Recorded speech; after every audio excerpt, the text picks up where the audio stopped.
আন্তর্জাতিক রাজনীতিতে প্রত্যেকটি দেশেরই তার ভৌগোলিক অবস্থান বেশ গুরুত্বপূর্ণ।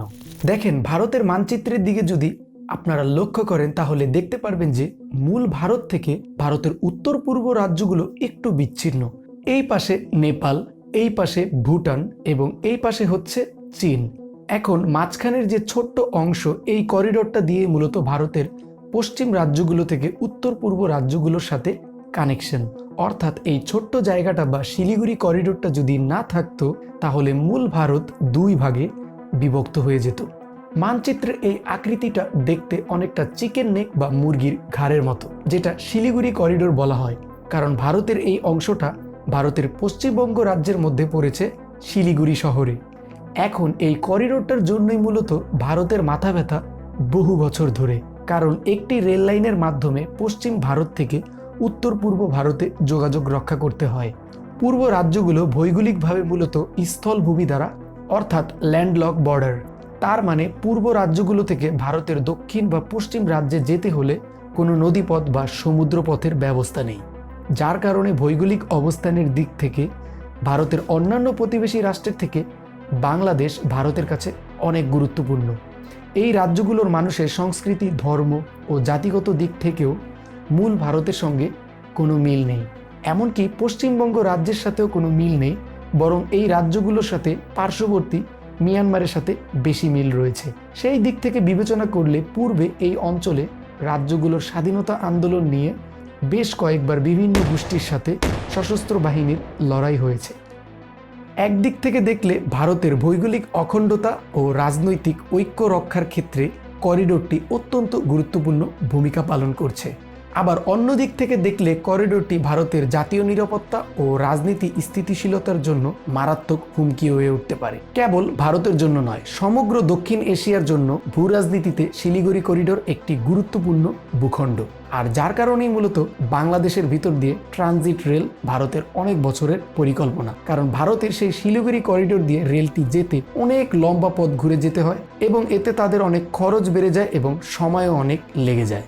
ভারতের রাষ্ট্রকে দুটি ভূখণ্ডে বিভক্ত করা যেতে পারে এই শিলিগুড়ি করিডোরের মাধ্যমে। অর্থাৎ যদি শিলিগুড়ি করিডোরটি না থাকতো তাহলে মূল ভারতের সাথে উত্তর পূর্ব ভারতের কোনো সংযোগই থাকতো না, একদম বিচ্ছিন্ন হয়ে যেত।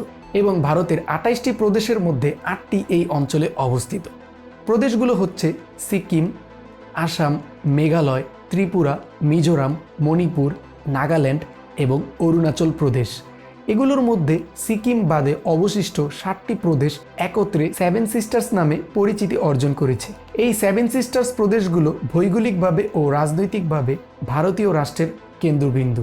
এই জন্য এই অঞ্চলটির উপর নিয়ন্ত্রণ ধরে রাখা ভারতীয় রাষ্ট্রের জন্য এমনিতেই বেশ কঠিন। তার উপর এই অঞ্চলের সীমানা ও মালিকানা পুরোপুরিভাবে সুনির্দিষ্ট নয়, কারণ চীন অরুণাচল প্রদেশের বৃহদাংশে দক্ষিণ তিব্বত হিসাবে অভিহিত করে এবং একে চীনের অন্তর্গত তিব্বত স্বায়ত্তশাসিত অঞ্চলের অংশ হিসাবে দাবি করে। এই পরিস্থিতিতে ভারতের ভৌগোলিক অখণ্ডতা রক্ষা ও উত্তর পূর্ব ভারতের রাজনৈতিক স্থিতিশীলতা বজায় রাখার জন্য নয়াদিল্লিকে অঞ্চলটিতে শক্তিশালী সামরিক উপস্থিতি বজায় রাখতে হয়, যেটি উত্তর পূর্ব ভারতের প্রবেশপথ নামেও পরিচিত।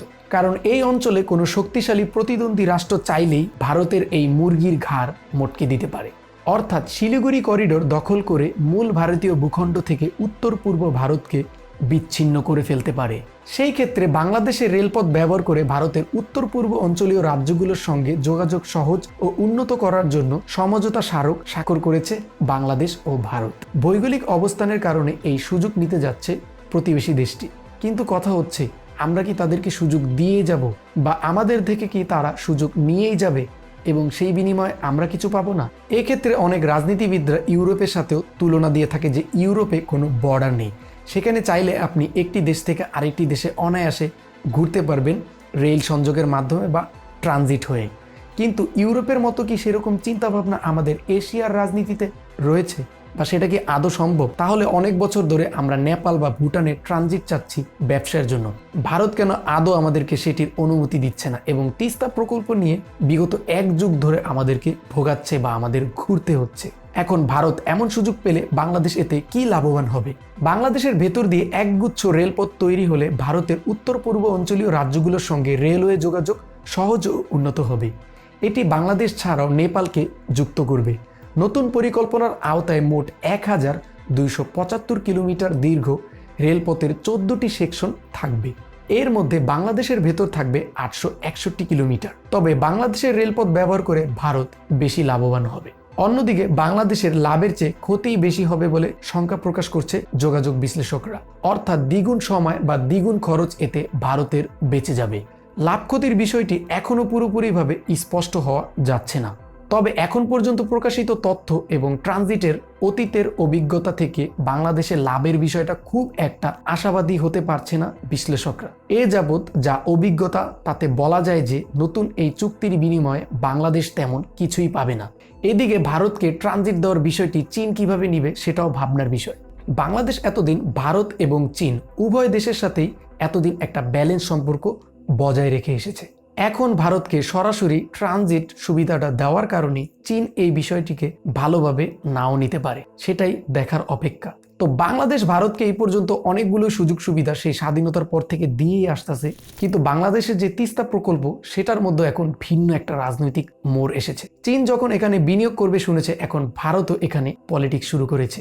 সেটাই এখন দেখার অপেক্ষা যে জিওপলিটিক্যাল দিক থেকে দক্ষিণ এশিয়ার ভবিষ্যৎটা কি হতে যাচ্ছে।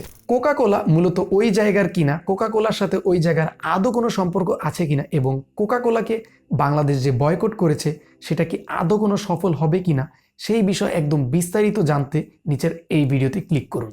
Subscribe and share. Good bye.